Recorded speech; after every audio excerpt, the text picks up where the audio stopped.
사무엘상 9장 1절로 봉독하겠습니다. 베냐민 지파의 기스라 이름하는 유력한 자가 있으니 그는 아비엘의 아들이요 스롤의 손자요 베고라스의 증손이요 아비아의 현손이며 베냐민 사람이더라. 기스에게 아들이 있으니 그의 이름은 사울이요 준수한 소년이라. 이스라엘 자손 중에 그보다 더 준수한 자가 없고 키는 모든 백성보다 어깨 위만큼 더 컸더라. 사울의 아버지 기스가 암나기들을 잃고 그의 아들 사울에게 이르되 너는 일어나 한 사환을 데리고 가서 암나기들을 찾으라 하매 그가 에브라임 산지와 살리사 땅으로 두루 다녀 보았으나 찾지 못하고 사할림 땅으로 두루 다녀 보았으나 그곳에는 없었고 베냐민 사람의 땅으로 두루 다녀 보았으나 찾지 못하니라. 아멘. 네, 우선 4절까지 봉독해 드렸습니다. 갑자기 좀 생뚱맞은 그런 일이 발생을 하지요. 사울의 아버지 기스가 암나기들을 잃어버렸고 그 잃어버린 것을 찾으라고 아들 사울에게 일러주었다. 그래서 사울이 그 암나기들을 찾으러 돌아다녔다. 지금 하나님의 말씀을 지금 우리가 배우고 있는데 갑자기 한 집안에 암나기 잊어버린 사건, 그것 때문에 그의 아들이 암나기들을 찾으러 다녔다는 이 이야기, 이런 게 무슨 성경에 왜 필요할까? 이런 내용들이 왜 나왔을까를 우리가 좀 먼저 생각해 봅니다. 자, 암나기들을 잃어버렸다. 잃어버렸으면은 찾아야겠죠. 찾아야 되는데 그 아버지의 마음에서는 이 잃어버린 암나기들을 무척 찾고 싶겠죠. 그리고 사울도 그것을 찾기 위해서 정말 힘을 다해서 정말 오만 군데를 다 돌아다니면서 찾아봅니다. 근데 찾기가 어렵네요. 일단은 암나기들 잃어버렸다. 뭔가 연상되는 부분이 없습니까? 우리 하나님께서 이 땅에 당신의 택한 백성들을 구원해 내십니다. 구원해 내시는 사역을 하시는데 왜 구원을 하지요? 구원을 한다는 것은 어떤 안 좋은 상황에 처했다는 얘기죠. 안 좋은 상황에 처해졌다는 것은 어찌 보면 잃어버린 상태가 되는 거죠. 우리 주님께서 비유 속에 그런 말씀이 있어요. 어린 양 찾기. 우리 요한복음에 그런 얘기가 나오는데 우리 주님은 목자래요. 그런데 목자가 잃어버린 양을 찾기 위해서 산을 넘고 물을 건너서 그 한 마리 양을 찾고 찾은 즉 기뻐한다, 이런 말을 하는데 잃어버린 양을 찾는다는 그 표현, 이것은 우리 하나님께서 당신의 잃어버린 백성들을 찾으러 이 땅에 오시고 그 모든 역경 과정을 다 거쳐서 마침내 당신의 사랑하는 그 양떼들을 구원해 내신다, 뭐 그런 의미와도 같지요. 물론 여기는 뭐 암낙이라고 되어 있습니다만은 그 맥락상으로는 같은 의미일 수도 있다, 그 얘기죠. 물론 뭐 그렇다고 해서 사울이 이걸 뭐 온전히 그 업무를 수행하거나 또 이것 때문에 뭐 백성들이 구원받았다, 이런 얘기는 아니고요. 어쨌든 한 나라의 이제 지도자가 될 사람인데 지도자의 역할은 어찌 보면 잃어버린 암나기를 찾듯이 정말 가련한 백성들을 그 어려움 속에서 구출해내는 그런 역할을 하는 사람임이 틀림없죠. 그런 역할을 하는 것이 합당한 모습일 수 있어요. 그런 의미에서 한번 생각을 해보았습니다. 물론 이거는 어떤 사건이 전개되기 위한 하나의 도입 과정이에요. 이런 과정을 거쳐서 이제 사울은 사무엘이라고 하는 당대의 최고 권력자, 최고 어떤 하나님의 사람을 만나게 되어집니다. 만나게 되어지고 그로부터 정말 놀라운 이야기를 듣습니다. 사무엘이 나중에 이제 본문에 나오겠지만 너는 암나기들을 지금 찾으러 다니지만 우리 하나님께서는 이 백성들을 다스릴 왕을 찾는다. 그런 의미로 말씀하시죠. 그러니까 네가 지금 암나기 찾는 거 그거 걱정하지 말아라. 암나기는 이미 찾았다.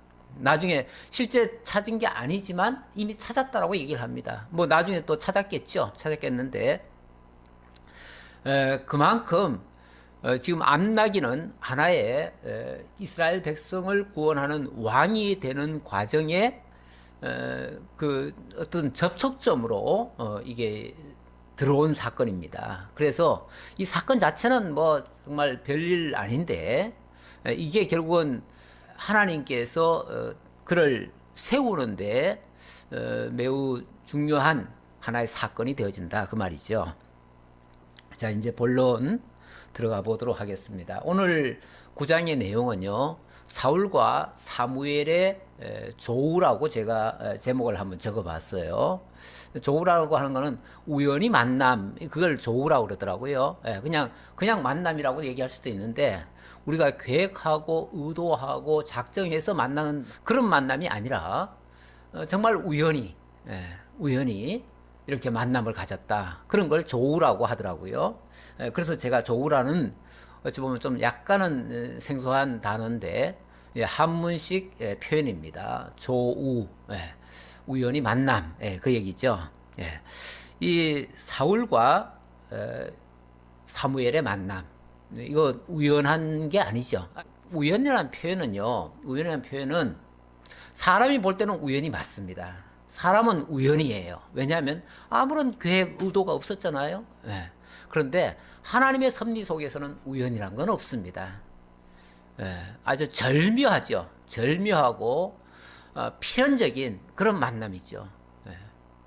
사람들은 다 우연으로 느낍니다. 우연으로 느끼는데 우리 하나님의 큰 뜻 가운데서는요, 우연이 없다는 거, 하나님의 철저한 계획과 섭리 속에 모든 역사가 이루어진다는 거. 그래서 기스가 암나기를 잃어버린 것도 이게 우연이 아니에요. 그리고 사울이 그걸 찾으러 다니는 것도 우연이 아니고요. 그리고 마침내 이걸 핑계로 해서 사무엘을 만나게 되는 거, 이것도 정말 우연이 아니에요. 그리고 사무엘에게 또 하나님이 이렇게 암나기 잃어버리고 헤매던 친구가 널 찾아올 거다라고 일러주는 것도 우연이 아니죠. 철저한 하나님의 의도 속에 있었던 사건이다. 그렇게 볼 수 있습니다. 자, 그러면 다시 본문 1절로부터 보지요. 베냐민 지파의 기스라 이름하는 유력한 사람이 있으니 그는 아비엘의 아들이요 스롤의 손자요 베고랏의 증손이요 아비야의 현손이며 베냐민 사람이더라. 자, 지금부터 이 사울이라는 사람을 소개하려고 하는데 그에 앞서서 이 사울이 어느 집안의 사람인가, 어떤 가문의 어떤 사람인가를 소개를 합니다. 일단은 먼저 족보부터 얘기를 했지요. 근데 족보를 결론에 가보니까 베냐민 사람이더라 이렇게 얘기하네요. 베냐민 사람이더라. 근데 사실 이게 이제 끝으로 가보면은 결국은 이제 왕이 될 자라는 걸 알려주는 건데 왕이 될 자가 베냐민 지파에서 나오면 됩니까? 그렇게 하나님이 예정하셨나요? 성경 어디에도 베냐민 지파가 왕이 된다는 말은 사실 없어요. 그렇기 때문에 엄밀하게 말하면 하나님이 세우시는 왕이라고 말하기는 어렵다 그 말이에요. 실제로도 이 사람이 뭐 하나님 마음에 합한 사람이다 이런 표현은 사실 한 군데도 없고 오히려 2절에 보면 이런 말이 나옵니다. 기스에게 아들이 있으니 그의 이름은 사울이요 준수한 소년이라. 아주 준수하대요. 뭐 준수하다는 게 여러 가지 의미로 해석이 될 수 있지만 일단 잘생겼어요. 아주 멋진 남이에요. 모든 면에서 신체도 건장하고 키도 크고, 이제 설명이 더 나옵니다. 조금 더 볼까요? 이스라엘 자손 중에 그보다 더 준수한 자가 없고 키는 모든 백성보다 어깨 위만큼 더 컸더라. 보세요. 이 준수하다는 것을 좀 더 구체적으로 얘기하면 일단 키도 커요. 잘생기고. 그리고 심지어도 키도 얼마나 큰지 보통 사람들 평균에서 봤을 때 어깨 위만큼 더 있었대요. 그러니까 쉽게 말하면 다른 사람들의 머리는요, 사울 옆에 있으면은 어깨까지밖에 안 온다 그 얘기죠. 그만큼 우뚝 솟은 사람이에요. 그래서 많은 사람들이 있으면은 그 중에서 아주 돋보일 사람이에요.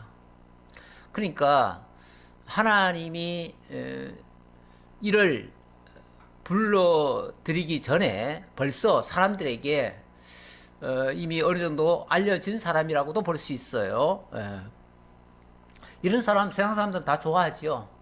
다 좋아해요. 아마 힘도 엄청 장사했을 거예요. 보나마나. 실제로 나중에 전쟁터에 나가서 승리하는 장면도 나오지요. 그러고 보면 아주 용맹하고요. 여러모로 참 훌륭합니다. 제가 이 말씀을 준비 이렇게 하면서 살펴보니까 사울 이렇게 겉모습만 멋있는 게 아니고요. 마음씀도 참 좋아요. 예. 좀 더 볼까요? 3절. 사울의 아버지 기스가 암나기들을 잃고 그의 아들 사울에게 이르되 너는 일어나 한 사환을 데리고 가서 암나기들을 찾으라 하매 그가 에브라임 산지와 살리사 땅으로 두루 다녀 보았으나 찾지 못하고 살림 땅으로 두루 다녀 보았으나 그곳에도 없었고 베냐민 사람의 땅으로 두루 다녀 보았으나 찾지 못하니라. 우리가 하기 싫은 일 같으면요, 어디 가서 찾아봐라 그랬는데 어디 가서 찾아봤어요. 근데 없어요. 없으면 어떻게 합니까? 집에 와서 거기 가서 아무리 찾아봐도 없던데요. 그리고 아마 포기할 거예요. 그런데 이 사울은 그 아버지의 명을 받들어서 그걸 찾는데 거기서만 찾아본 게 아니고요. 여기 없으니까 또 저쪽에 가서 또 찾아봅니다. 거기 가서 찾아봤는데 거기부터 없으니까 또 다른 곳에 가서 또 찾아봅니다. 어찌 보면 그걸 찾을 때까지 찾습니다. 우리 예수님이 그 양 찾기 그 비유에서도 그런 말씀을 하시죠. 한 마리 잃어버린 양을 찾는데 목자가 99마리를 놔두고 그 한 마리 찾기 위해서 찾을 때까지 찾는다고. 찾을 때까지 찾는다고. 그 한 마리가 그렇게 귀하게 느낀다는 거죠. 그만큼 양 그 자체 그 물질적인 양에 대한 책임이겠어요? 그게 아니죠. 자기가 맡은 일에 대한 충성이죠. 그만큼 충성심이 있었다는 얘기예요. 그리고 아버지의 말에 거역을 하지 않아요. 거역을 하지 않고 정말 효성도 갸륵한 것 같아요. 그들이 숲 땅에 이른 때에 사울이 함께 가던 사환에게 이르되 돌아가자. 내 아버지께서 암나기 생각은 고사하고 우리를 위하여 걱정하실까 두려워하노라 하니. 자, 보세요. 이제 찾다 보니까 이제 너무 멀리 왔어요. 그래서 숲 땅까지 왔어요. 그렇게 오니까 사울이 지금 물론 암나기도 걱정이 되지만 아버지 걱정이 또 되는 거예요. 아버지가 자기 보고 암나기 찾으라고 했는데 이 암나기를 찾는 것이 물론 그 찾는 거 중요하지요. 그 사명을 완수하는데도 아주 책임감도 있지요. 그게 없다는 게 아니고 있는데 가만히 생각하니까 집에서 아버지가 나를 보내놓고 얼마나 걱정하고 계실까. 이거는 그렇게 되면 암나기는 고사하고 자기 표현대로 암나기 생각은 고사하고 우리를 위하여 걱정하실까 두렵다. 아버지가 우리까지 잃어버렸을까 걱정할까봐 그게 겁난다 그 얘기죠. 그래서 제가 이제 효성심이 있다 이 말까지 한 거예요. 아버지까지 생각할 줄 아는 사람. 사실 그 철없는 아들들은요 아버지에게 요구하는 건 많지만 아버지를 위해서 자기가 희생하고 봉사하고 자기를 내어주고 이런 것은 잘 못합니다. 자기중심적이죠. 아버지를 위하는 아버지 마음이 아니죠. 아버지 마음을 읽을 생각도 안 하지요. 아버지가 어떻게 생각했든 아버지가 서운하든 말든 지 하고 싶은 대로만 하는 것이 요즘 현대인들의 그 어린 사람들의 생각일 수도 있어요. 뭐 다 그런 건 아니지만 그런 경향이 많아요. 왜냐하면 지금은 굉장히 참 이기적인 시대가 됐어요. 또 부모가 그만큼 막 그 자식들만 위해서 오로지 오리를 하다 보니까 자식들이 온 세상이 다 자기를 위해서 살아야 되는 걸로 착각을 해요. 너무 위안만 받다 보면요, 사람들이 자기중심적이 돼요. 그래서 너무 자기중심적으로 그렇게 길리우는 것도 별로 바람직한 교육 방법 같지는 않아요. 서로를 위하고, 그래서 형제가 있다면 형제를 서로 위하도록, 그리고 형제들은 또 부모를 위하도록, 물론 당연히 부모는 또 자식을 위해야겠지요. 서로 위하는, 이런 서로 위하는 마음들이 있어야 되는데, 우리 사울을 보니까 정말 아버지까지 걱정을 하네요. 이런 마음은 참 좋습니다. 제가 인간적으로 사울 괜찮은 사람이다 라는 얘기 하려고 이렇게 지금 서론을 말하고 있습니다. 그가 대답하되 보소서, 이건 이제 사환이 하는 말이죠. 이 성읍에 하나님의 사람이 있는데 존경을 받는 사람이라 그가 말한 것은 반드시 다 응하나니 그리로 가사이다. 그가 혹 우리가 갈 길을 가르쳐 줄까 하나이다 하는지라. 자, 이번에는 사환의 말이에요. 사환의 말인데 사환이 뭐라고 그랬습니까? 우리가 여기 숲단까지 왔는데 이 숲에는 바로 이 사무엘이라는 사람이 있습니다. 아마 여기가 라마 가까이 쪽인 것 같아요. 그러니까 사무엘의 집이 있는 곳인데 그쪽까지 왔어요. 오다 보니까 거기까지 온 거예요. 자, 그러면은 자, 이제 기왕 여기까지 왔으니까 이 성읍에 하나님의 사람이 있고 그분은 정말 참 모든 사람들로부터 존경을 받고 있는 사람 아닙니까? 그러니까 우리가 그분에게 가서 우리의 이 어려움을 이야기를 하고 우리의 갈 길을 코치를 받으면 어떨까요? 지도를 좀 받으면 어떨까요? 이렇게 이제 물었지요. 얘기를 했죠. 그랬더니 사울이 웬만하면은 어떻습니까? 사환이라 그러면은 쉽게 말하면 종이에요. 종인데 주인이 종 말 듣고 움직입니까? 종 말은 잘 안 들어요. 무시하죠. 일단 네가 뭘 안다고 그래? 이렇게 나오죠. 내가 하라면 하는 거야. 보통 주인들의 생각은 그렇습니다. 자기네들의 판단은 항상 옳고 종들은 자기들만 못하다고 생각하는 사람들이 많아요. 그런데 이 사울은 그렇게 하지 않았습니다. 사울은 그 종의 말에도 경청을 했어요. 그래서 사울이 그의 사환에게 이르되 우리가 가면 그 사람에게 무엇을 드리겠느냐? 우리 주머니에 먹을 것이 다하였으니 하나님의 사람에게 드릴 예물이 없도다. 무엇이 있느냐 하니. 자, 이렇게 사환의 말에도 귀를 경청을 하고 그리고 그것까지 다 들어줬어요. 들어줬고 그 다음 또 하나를 보니까 자, 그러면은 자, 하나님의 사람을 만나러 가야 되는데 우리가 빈손 들고 갈 수는 없지 않느냐. 가려면 그래도 뭐라도 예물을 드려야 되지 않느냐. 이걸 보면요, 이 사울은 참 타인에 대한 배려라든가 또는 그 윗사람에 대한 그 공경하는 마음, 예를 갖추는 사람이에요. 한마디로 예의가 있는 사람이에요. 우리가 예의 없는 사람을 무례한 사람이라고 그러죠. 무례한 사람. 의외로 요즘 세태는요, 참 무례한 사람들이 많습니다. 솔직히 남에 대한 예의, 남에 대한 존경심 이런 것도 잘 없고요.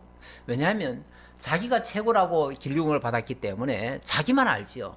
그리고 대접만 받아보지요. 그리고 있는 집 자식 같으면요, 이 사실 기스라고 하는 이 사람은 그 1절에 보면은 기스라 이름하는 유력한 사람이 있으니 이렇게 얘기하죠. 유력한 사람. 이 유력한 사람이란 말은 상당히 부유하고 경제력도 있고 또 어떤 힘도 있는 집안이에요. 이런 집안의 자식일수록요, 보면은 자기중심적이 많습니다. 왜냐하면 아랫사람들을 부리고 대접받고 뭐 자기가 굳이 일 안 해도 되고요. 그러니까 자기가 할 도리는 안 하고 바다만 보러 탄 사람들이죠. 그런 사람은요, 남의 집을 가도요, 선물 하나도 안 사들고 가요. 물론 없어서 그럴 수도 있고요. 있어도 그렇게 할 줄을 몰라요. 이게 어찌 보면 인간의 뭐 최소한의 예의라고도 볼 수 있는데 우리가 그런 예의도 제대로 못 지키는 사람들이 제법 많아요. 이게 이제 그렇게 교육을 못 받아서 그래요. 사실은 저도 우리 집사람이 가끔 그 얘기를 하는데 저도 결혼하기 전까지는요, 제가 저는 워낙 시골에서 어려운 가정에서 살다 보니까 뭐 이렇게 남을 방문하거나 이런 것도 잘 못 해봤고요. 그리고 누가 우리 집에 오는 것도 그렇게 없었어요. 그냥 우리만 겨우겨우 살았지요. 겨우겨우 살다 보니까 남에게 베푸는 것도 사실은 잘 몰랐고, 뭐 대접받는 것도 못 해봤고, 그러니까 주고받고 하는 줄을 잘 몰라요. 그런데 제가 이제 사회생활을 하다 보니까 아무래도 사회생활 하면은 대면 접촉이 많잖아요. 다른 사람들을 만나고 해야 되는데, 그럴 때 제가 예의를 못 갖추더라는 거죠. 쉽게 말하면 어디를 가는데, 치즈집을 가는데 제가 선물도 하나 안 사들고 가더라는 거죠. 그래서 제가 처음에 결혼했는데 집사람이 그게 참 의아하다고 그래요. 왜 그런 걸 하지 않을까? 그래서 꼭 당신이 그걸 챙기고 이렇게 했는데, 나중에 이제 보니까 제가 그게 습관이 안 됐던 거예요. 습관이 안 됐고, 실제로 제 주변에서는 그렇게 하는 사람을 못 봤어요. 그러니까 제가 교육이 안 된 거예요. 한마디로. 그런데 이제 지금은 많이 깨달아서, 이제는 뭐 어디를 가면은 예의라도 조금씩이라도 차리죠. 차리고, 그리고 뭐, 여러 가지 이제 지금은 좀 할도를 조금 하지요. 하는데, 사울이라고 하는 사람은 이런 게 아예 습관이 돼 있던 것 같아요. 몸에 배 있는 것 같아요. 그러니까 대접하는 것이, 그리고 존경하는 것, 남을 예우하는 거, 이런 것들이 아예 그게 이렇게 몸에 배인 사람 같아요. 그러니까 하나님의 사람을 만나자 하니까 당장 그러면 예물이라도 하나 챙겨야 되는데, 우리가 지금 이렇게 맨날 며칠을 지금 암나기 찾으러 다니다가 가진 것도 먹을 것도 다 잃어버렸는데, 아니 다 썼는데, 이제 우리게 남은 것도 없는데 어떡하지? 뭔가 혹시 뭐 들 거라도 있느냐라고 사원한테 물어봤어요. 예. 물론 뭐 사원이 가지고 있는 거야 뭐 사울의 것이죠. 사울의 것인데 이제 사원에게 맡겨놓은 거겠죠. 근데 혹시 뭐 좀 있느냐 그랬더니, 자 이렇게 얘기를 합니다. 사원이 사울에게 다시 대답하여 이르되, 보소서 내 손에 은 한 세겔의 4분의 1이 있으니 하나님의 사람에게 드려 우리 길을 가르쳐 달라 하겠나이다 하더라. 뭐 많지는 않습니다. 조금 남았습니다. 조금. 어찌 보면 그게 마지막이에요. 마지막. 아마 사환의 입장에서는 우리가 이제 이 먼 길까지 지금 찾으러 다니다 보니까 먼 길까지 왔는데, 이제 돌아가려면 마지막 돌아갈 때에 필요한 그 어떤 자금이 조금 필요하겠죠. 노잣돈이 조금 필요하겠죠. 필요한데 그게 이제 전부예요. 어찌 보면 그게 남은 전 재산이죠. 뭐 여기 한 세겔의 4분의 1이라고 했으니까 참 어찌 보면 뭐 지금 정확한 그 수치는 모르겠습니다만은 지극히 적은 양이다 이렇게 볼 수 있겠죠. 어쨌든 조금 남은 거예요. 아마 그거 가지고 돌아갈 때 혹시라도 뭐 음식 한번 사 먹으면은 없을 거예요. 끝일 거예요. 그냥 마지막 남은 거죠, 그게. 근데 요거 있습니다. 요거 있는데 그래도 요거라도 드리고 정말 그 하나님의 사람에게 우리의 앞길을 물어보겠습니다. 이렇게 얘기를 한 거죠. 그게 좋겠습니다. 그 얘기죠. 그렇게 하는 것이 좋겠습니다. 9절은 이제 갈로 해놨는데 요거는 이제 설명이죠. 옛적 이스라엘에 사람이 하나님께 가서 물으려 하면 말하기를 선견자에게로 가자 하였으니 지금 선지자라 하는 자를 옛적에는 선견자라 일컬었더라. 자, 우리 선견자에게 가서 물어봅시다. 선견자란 말은 미리 뭔가를 보는 사람이죠. 볼견자니까요. 선지자는 미리 알고 이야기를 하는 사람이고 선견자는 미리 보고 이야기하는 사람이에요. 그러니까 선견자가 어떤 면에서 더 확실한 사람이죠. 일반적으로 선지자 하면은 선지자는 하나님의 계시를 받아서 이제 선포하는 사람이죠. 선포하는 사람이고 어찌 보면 좀 대중을 향해서 외치는 자라고도 할 수 있어요. 선지자는. 근데 이제 선견자라고 하는 것은 뭐 외치는 거는 둘째치고요. 먼저 하나님이 하시는 모든 것을 보는 사람이에요. 보는 사람. 보는 사람이니까 그냥 하나님께로부터 들은 것보다 훨씬 더 이제 뭐라고 할까요? 더 잘 알고 있는 사람이다. 이렇게 볼 수 있겠죠. 근데 이제 사무엘을 그 당시 사람들은 선견자다. 이렇게도 얘기를 했다. 그 말이에요. 뭐 선지자와 선견자의 큰 차이는 없어요. 그러나 이제 굳이 간로를 하고 그걸 적어 놨기 때문에 약간의 차이점을 설명을 드린 겁니다. 자, 그 정도로 보고요. 사울이 그의 사환에게 이르되 네 말이 옳다. 가자 하고 그들이 하나님의 사람이 있는 성읍으로 가니라. 보통 일반적으로는 주인이 종을 약간 무시하는 경향이 있을 수 있잖아요. 그래서 종이 뭐라고 얘기를 하면 네가 뭘 한다고 그래? 그리고는 무시하고 내가 알아서 할게. 그리고 이렇게 이제 하는 경향이 있어요. 설령 그게 맞는 말이라 할지라도 왜? 주인의 채통이 있죠. 주인이 종말 듣고 움직인다는 게 조금 자존심 상하잖아요. 예.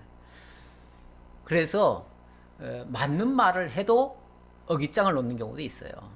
가끔씩 그 성질 안 좋은 남자들은요, 그 부인이 예를 들어서 이제 길을 간다고 칩시다. 길을 가는데 자꾸 헤매요. 길을 제대로 못 찾아요. 못 찾으면 요즘은 내비가 있어서 그런 일이 없지만 옛날에는 내비 없을 때 아주 남자가 자기가 길 잘하는 줄 알고 막 신나게 갑니다. 가는데 아무래도 옆에서 보면은 자꾸 틀린 대로 엉뚱한 대로 가고 있는 거예요.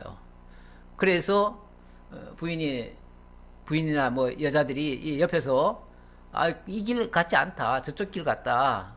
라고 얘기를 하면 막 무시하죠. 그리고 나중에 깨달아요. 여자 말이 옳았다. 라고 생각이 들어도 여자 말 안 듣죠. 왜? 그렇게 듣는 순간 자기의 판단이 틀렸다는 걸 시인하는 꼴이 되니까. 그 자존심 때문에 그래요. 그런 경향이 있지요. 특히 주인 같으면은 종에게 그럴 수 있지요. 그래서 종의 말을 웬만하면은 인정을 안 하는 경향도 있어요. 근데 사울은 뭐라고 그럽니까? 네 말이 옳다. 네 말이 옳다. 내 생각이 맞다 그 말이죠. 그러니까 그걸 인정하는 거 아니에요? 야, 너가 나보다 생각이 더 깊고 더 맞구나. 내가 너 말 따라서 하겠다 그 말이잖아요. 제가 왜 이 얘기를 하냐면 사울이 인간이 보기에는 참 훌륭한 사람이었다. 그 얘기 하려고 지금 말씀드리는 거예요. 제가 여러 가지 지금 열거를 했는데 성경이 그렇게 열거를 하고 있잖아요. 몇 가지를. 그만큼 이 사울이 인간적으로는 괜찮은 사람이었다라는 것을 증명하는 내용이에요. 그들이 성읍을 향한 비탈길로 올라가다가 물길으로 나오는 소녀들을 만나 그들에게 묻되 선견자가 여기 있느냐 하니 그들이 대답하여 이르되 있나이다. 보소서 그가 당신보다 앞서갔으니 빨리 가소서. 백성이 오늘 산당에서 제사를 드림으로 그가 오늘 성읍에 들어오셨나이다. 자, 이번에는 그 마을에 들어가 가지고 물길으로 나온 소녀들한테 묻습니다. 제가 아까도 얘기했지만 이 남자들이 여자들한테 뭘 이렇게 뭐 묻거나 이런 것도 잘 안 해요. 왜냐하면 나는 잘 알고 너는 잘 모르지 않느냐, 약간 무시하는 경향이 있어요. 설령 자기가 틀리고 그 여자 말이 옳아도 그걸 또 애써 무시하는 경향도 있고요. 그런데 사울은 그 소녀에게도 아주 묻습니다. 묻고 그 소녀가 이러이러하다라고 얘기를 해주니까 그러냐 하고서 그 소녀의 말을 듣고 그대로 따라갑니다. 이걸 보면 이 사울의 그 심성이 참 좋다는 얘기예요. 제가 그 얘기를 계속 하려고 성경도 그렇게 또 증거하고 있고요. 그래서 일단은 사울이 이렇게 인간적으로 훌륭한 면이 있다는 것을 일러드렸습니다. 13절이죠. 당신들이 성읍으로 들어가면 그가 먹으러 산당에 올라가기 전에 곧 만나리이다. 그가 오기 전에는 백성이 먹지 아니하나니 이는 그가 재물을 축사한 후에야 청함을 받은 자가 먹음이니이다.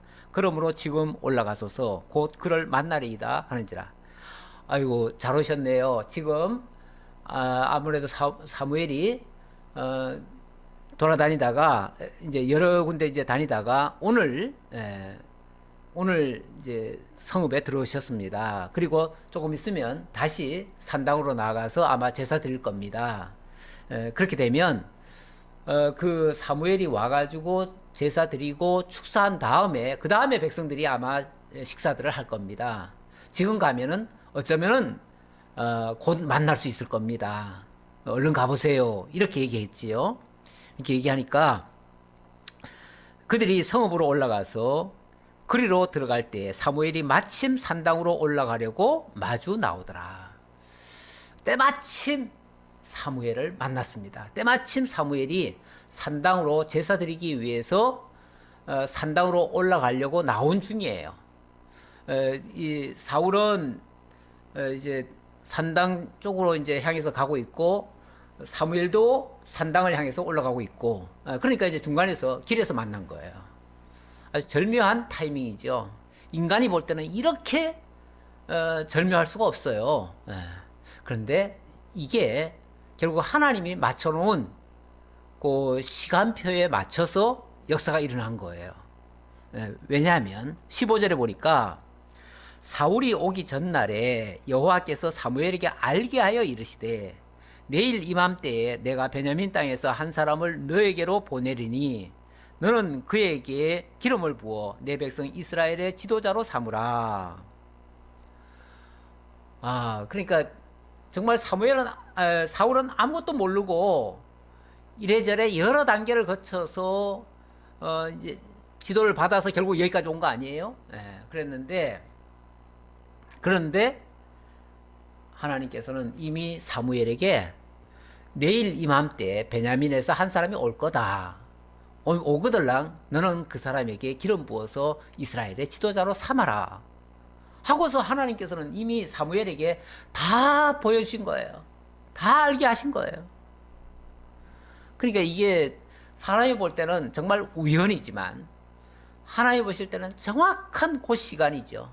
정확한 하나님의 정한 시간이죠. 하나님이 미리 다 아시고 그 시간에 딱 맞춰서 사무엘로 하여금 이 사울을 만나게 하신 거죠. 자, 그러면서 그가 내 백성을 블레셋 사람들의 손에서 구원하리라. 내 백성의 부르짖음이 내게 상달되었으므로 내가 그들을 돌보았노라 하셨더니, 자, 일단 지도자를 세우라 그럽니다. 삼으라 그럽니다. 삼으라 그러고 그 다음 하시는 말씀이 이 사람이 이스라엘을 저 대적의 손에서 블레셋의 손에서 구원할 것이다 라고 얘기를 해줍니다.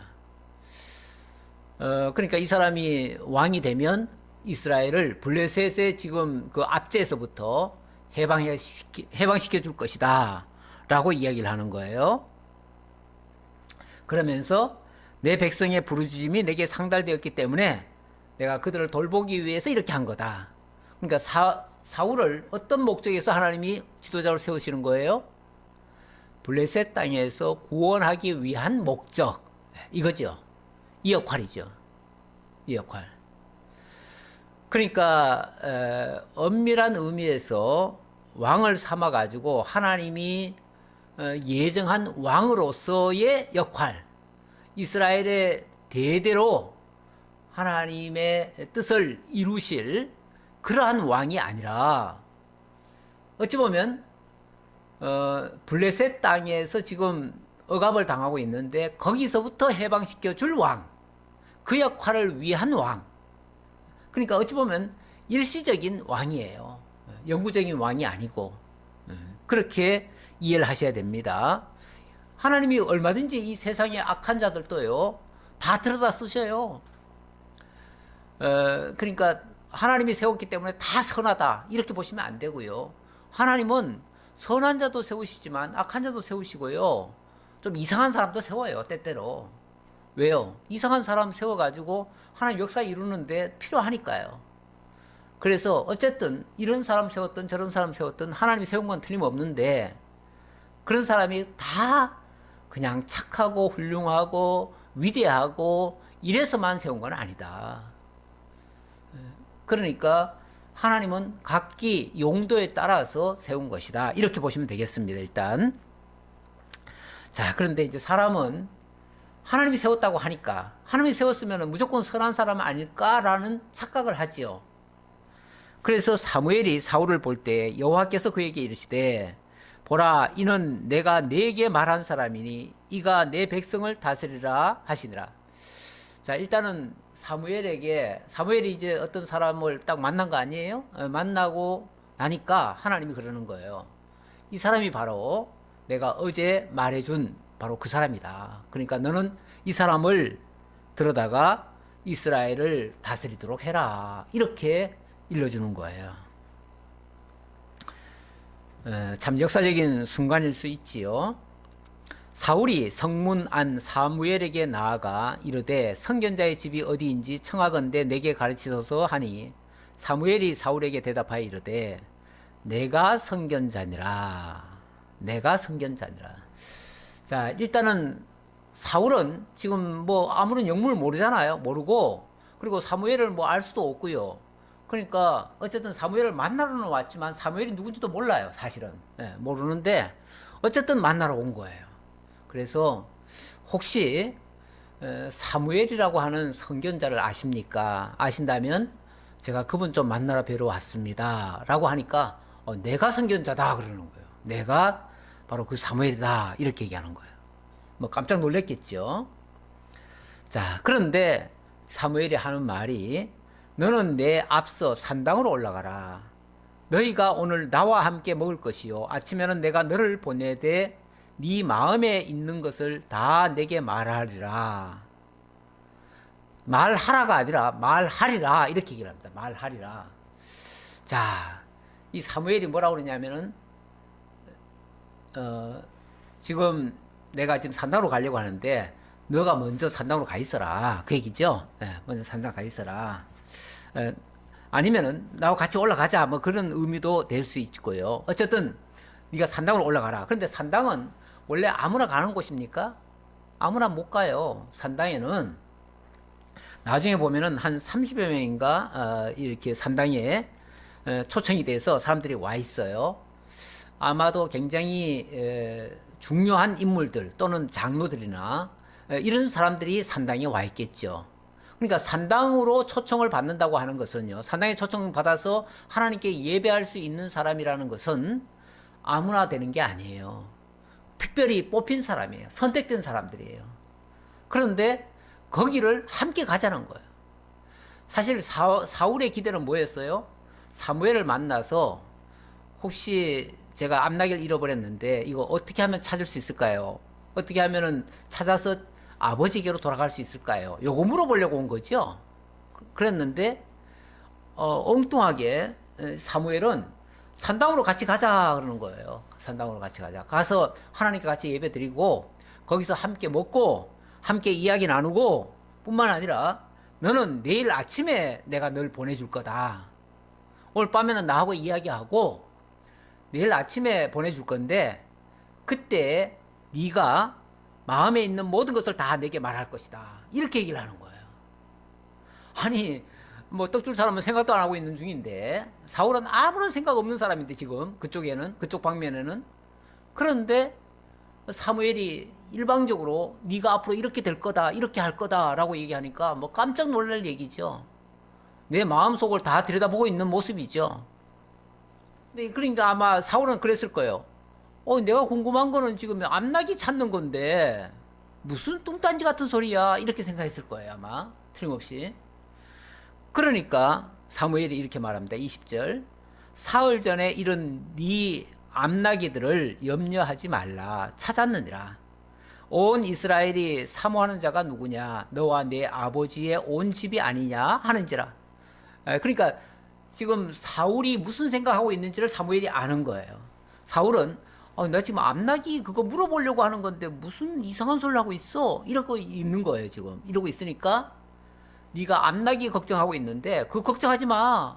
그 암나기는 이미 찾았어. 지금 눈에 안 보이지만 찾았대요. 그러니까 그거는 이미 찾은 거나 다름없으니까 그거 걱정하지 말고, 다만 지금 온 이스라엘이 사모하는 자가 누구냐?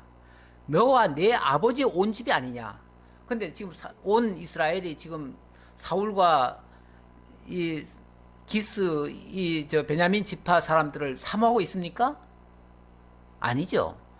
온 이스라엘이 지금 사모하는 자는 바로 왕이죠.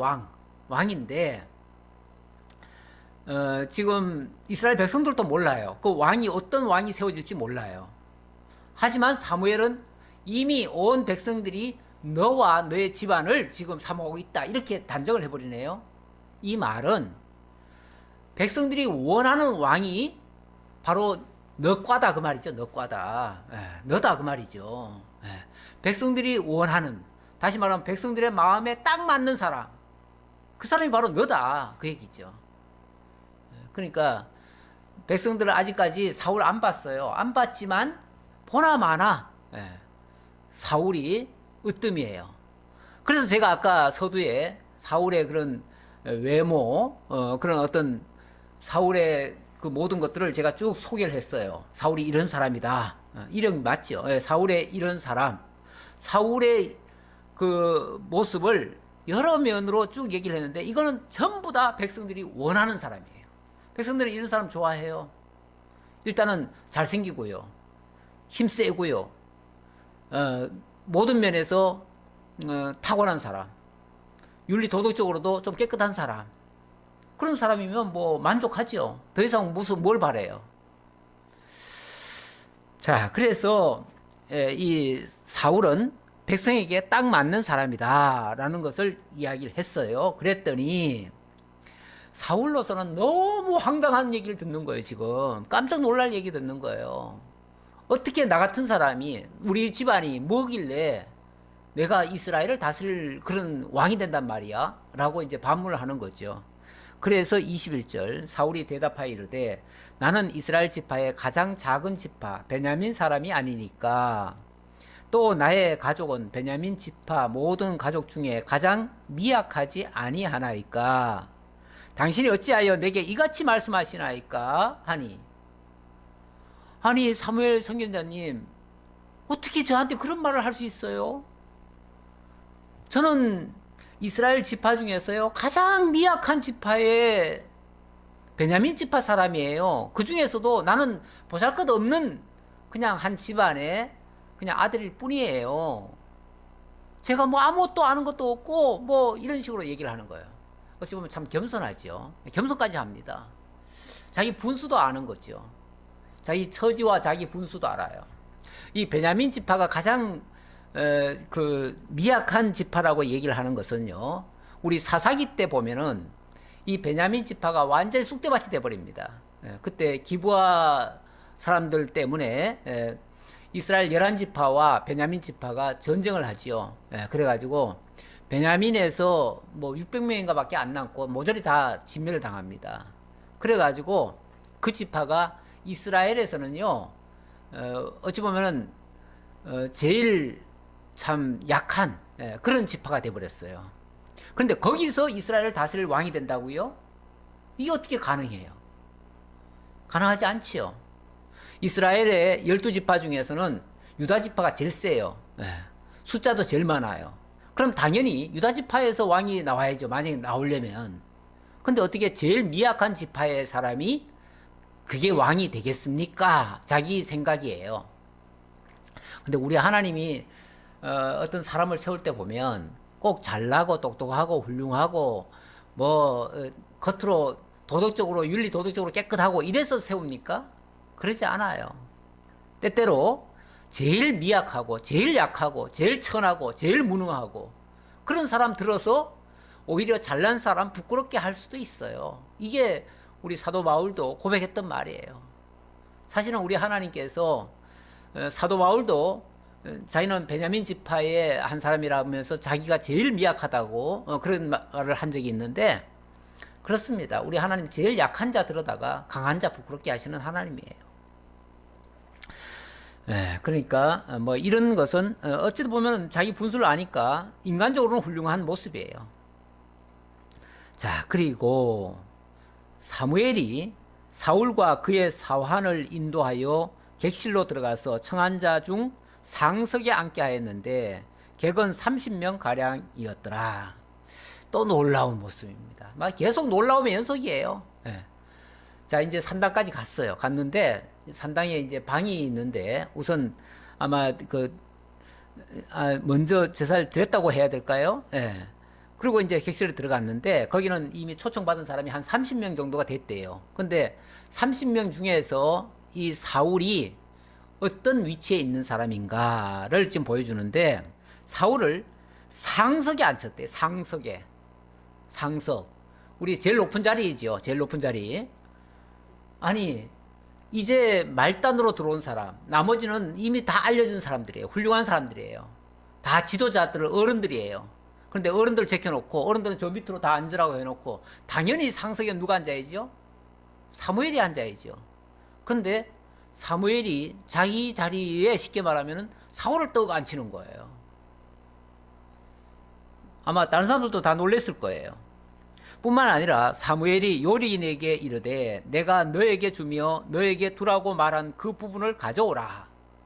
아마 사무엘이 이제 제사 드리고 나면은 반드시 식사를 하잖아요. 식사를 하는데 식사할 때에 음식을 어떻게 준비해라 하고서 아마 요리인들에게 주문을 해놨던가 봐요. 해놨는데 특별히 넓적다리 부위, 아주 가장 좋은 부위죠.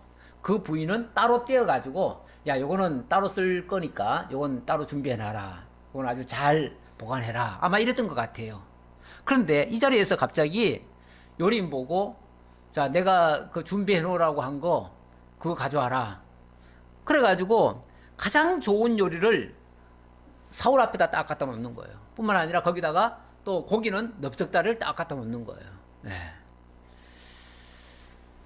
자, 그래서 24절 요리인이 그 넓적다리와 그것에 붙은 것을 가져다가 사울 앞에 놓는지라 사무엘이 이르되 보라 이는 두었던 것이니 내 앞에 놓고 먹으라. 이는 두었던 것이니 내 앞에 놓고 먹으라. 너를 위해서 준비해 둔 거니까 네가 먹으라. 그 얘기죠. 너를 위해서 준비해 둔 거다. 내가 백성을 청할 때부터 너를 위하여 이것을 두고 이 때를 기다리게 하였느니라. 그날에 사울이 사무엘과 함께 먹으니라. 정말 계속 놀라움의 연속입니다. 가장 좋은 음식, 가장 좋은 상석 앉혀놓고 식사까지 했습니다. 우리 하나님이 이 사울을 어떻게 하시려고 이렇게까지 미리 준비해 놓으시고 또 이렇게 대우해 주시고 이렇게 하실까. 참 놀라움의 연속입니다. 놀라움의 연속인데 우리 하나님 하시는 일 좀 크게 봐야죠. 크게. 일단 단기적으로 보면 어쨌든 이 사울은 블레셋에 지금 치하에 있는데 블레셋으로부터 구원하는데 필요한 사람이에요. 구원하는데 필요한 사람으로 하나님이 일단 들어 쓰시는 것 같고요. 장기적으로 보면 이 사람은 하나님 마음에 합한 사람은 아니에요. 솔직히 아닌데 어쨌든 백성들이 원하는 왕인 건 틀림없어요. 백성들이 원하는데 조건을 딱 갖추고 있어요. 백성들이 다 원했으면은 그러면 하나님이 정말 기뻐하실까? 꼭 그것만도 아니에요. 근데 이 사람은 나중에 보니까 백성들한테는 인정을 받았을지 모르지만 하나님께는 인정을 받지 못합니다. 오히려 하나님을 대적하거나 하나님의 사람들을 괴롭히는 역할을 하게 되어집니다. 저는 이 사울을 보면서 우리 주 예수 그리스도가 진짜 왕이신데 그 진짜 왕이 오기 전에 먼저 등장한 왕이 있었죠. 그 왕이 누구냐면 헤롯 왕입니다. 그런데 이 헤롯은 원래 정식 이스라엘 백성은 아니에요. 이두메 사람인데 이스라엘로 귀화한 사람이에요. 그러다 보니까 이 사람은 엄밀한 의미에서는 이스라엘의 왕 자격이 없어요. 근데 이 사람이 로마에 아부를 해가지고 로마로부터 권력을 획득한 다음에 이스라엘을 위해서 성전을 재건해 줍니다. 이스라엘 사람들은 그 파괴된 성전이 재건되는 걸 너무너무 기뻐했지요. 그래서 이 헤롯을 왕으로 세우면 우리를 로마 치하에서부터도 해방시켜주고 우리를 아마 좋게 해줄 거다. 그래서 정치적인 목적에서 헤롯을 왕으로 받아들였습니다. 그런데 그렇게 백성들에게 환심을 사가지고 왕이 된 그 헤롯이 어떤 역할을 했습니까? 우리 주 예수님, 만왕의 왕으로 오시는 예수님을 대적하고 죽이려 하고, 그래서 예수님은 못 죽였지만 예수님 당대에 태어난 2살 아래의 남아들을 완전히 다 짓밟아가지고 이스라엘의 피를 흘리게 만든 그런 원흉이죠. 뿐만 아니라 나중에 누굽니까? 세례 요한을 참수하기도 하고요. 교회를 핍박하기도 하고요. 예수 그리스도를 결국 십자가에 못 박는데 내어주기까지 하는 그런 악역을 담당하죠. 그런 악역을 담당하는데 한마디로 말하면은 가짜 왕이죠. 진짜 왕은 될 수가 없지요. 그러나 사람이 원하는 왕은 맞습니다. 사람의 조건에 맞는 사람인 건 틀림없습니다. 그런 사람이 하나님 앞에는 오히려 대적하는 일을 했었다라는 정도까지만 오늘 말씀드리고요. 이제 앞으로 또 어떻게 일이 전개되는지 점점 더 흥미진진해집니다. 다음 주에 또 확인해 보도록 하겠습니다. 기도하겠습니다. 아버지 하나님 감사합니다. 우리 하나님 하시는 일 어떨 때는 우리가 이해하기 좀 어렵고 그것 때문에 많은 사람들이 힘들어할 때도 있습니다. 그러나 지나놓고 보면 정말 빈틈없는 하나님의 선한 뜻 가운데서 이루어지는 결과들입니다. 아버지 하나님, 합력하여 선을 이루시려고 하나님은 모든 역사를 하십니다. 그러기에 지금은 당장은 이해가 안 돼도 지금 되어지는 모든 일들도 하나님의 시각에서 해석을 하고 그리고 소망을 가지고 또 기다리며 그래서 정말 하나님의 놀라운 능력의 역사를 우리가 바라봅니다. 그리고 나타난 결과에 대해서는 하나님을 찬양합니다.